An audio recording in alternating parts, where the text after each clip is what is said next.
درود ابراہیمی بڑا بابرکت درود پاک ہے، اور اس کو پڑھنے کا میں ایک خاص اور خاص طریقہ بھی آپ کو بتاتا ہوں۔ اس طریقے کو مکمل سنیے گا، اسی طریقے کے مطابق ہی آپ نے درود ابراہیمی پڑھنا ہے، پھر دیکھے گا کہ کتنی برکتیں آپ کو ملتی ہیں۔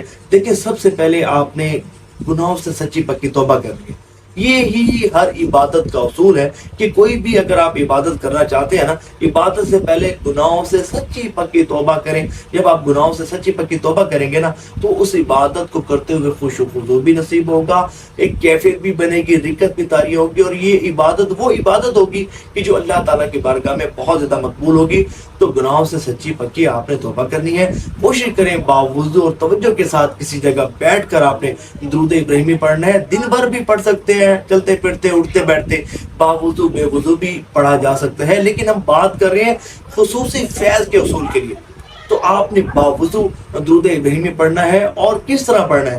آپ نے درود ابراہیمی پڑھنا ہے، پڑھنے کے بعد حضور نبی پاک علیہ السلام کے بارگاہ میں سلام بھی عرض کرنا ہے۔ سلام کا کوئی بھی صیغہ کہ جو سمجھے کہ جیسا کہ السلام علیکہ ایھا النبی ورحمۃ اللہ وبرکاتہ، درود ابراہیمی پڑھیں پھر سلام عرض کریں، درود ابراہیمی پڑھیں پھر سلام عرض کریں۔ اس طرح آپ نے درود ابراہیمی پڑھنا ہے۔ اس طرح کرنے سے اللہ تعالیٰ کے دونوں احکامات پر آپ کا عمل ہو جائے گا، درود پاک بھی بھیجا جائے گا، اور سلام بھی حضور نبی پاک علیہ السلام کی بارگاہ میں عرض کیا جائے گا۔ اس طرح آپ نے پڑھنا ہے، اور حضور صلی اللہ علیہ وآلہ وسلم کی محبت میں ڈوب کر کامل توجہ کے ساتھ خشوع خضوع کے ساتھ، اور دماغ کو تمام دنیاوی خیرات سے نجات دلا کر اور مکمل توجہ کے ساتھ آپ نے درود ابراہیمی پڑھنا ہے۔ پھر وہ برکتیں ملیں گی کہ جس کا آپ اندازہ بھی نہیں کر سکتے۔